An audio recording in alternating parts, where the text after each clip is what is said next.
Thomas, good to see you. A lot of people are asking this question: should I consider a Roth conversion before I stop working?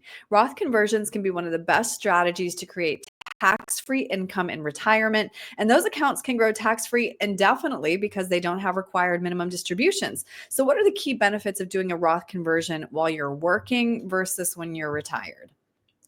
Well, one of the, I guess, the largest benefits is obviously having extra cash flow to be able to potentially pay the taxes when you have the cash on hand versus later in life. So that will probably be one of the biggest deals. And then obviously, depending on what your tax brackets are, if you're in a lower tax bracket right now, it may be more advantageous to do that.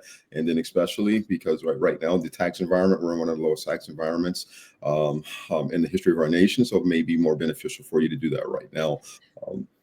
100 years ago, maybe World War II, I think we were at 94%, 94% marginal tax rate. Now, we're at 39%. So depending on where you're at, it can be more advantageous right now to do the conversion. So what else should we be taking into account when considering our current tax brackets and how a conversion affects taxable income? Well, yeah, if there's any other things that's going to create an issue where you jump into the next tax, the next tax marginal tax rate, you need to consider that, or any other potential tax implications that you may have.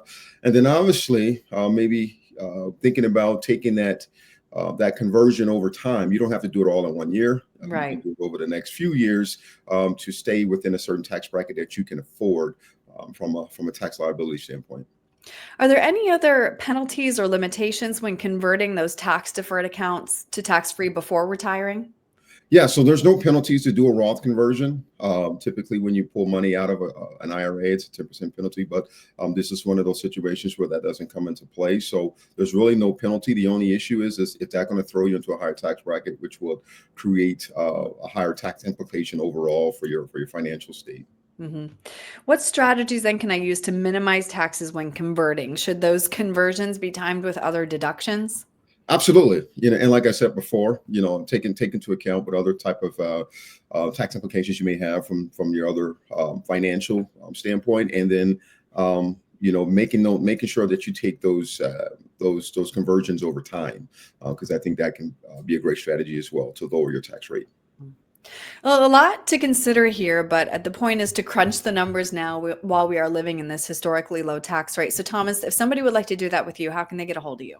Yeah, you can go to my website at martinheritagegroupllc.com. You can also shoot me an email at info@martinheritagegroupllc.com. And then you can also give me a call, 651-503-6064. And I'm on all social media platforms at Martin Heritage Group.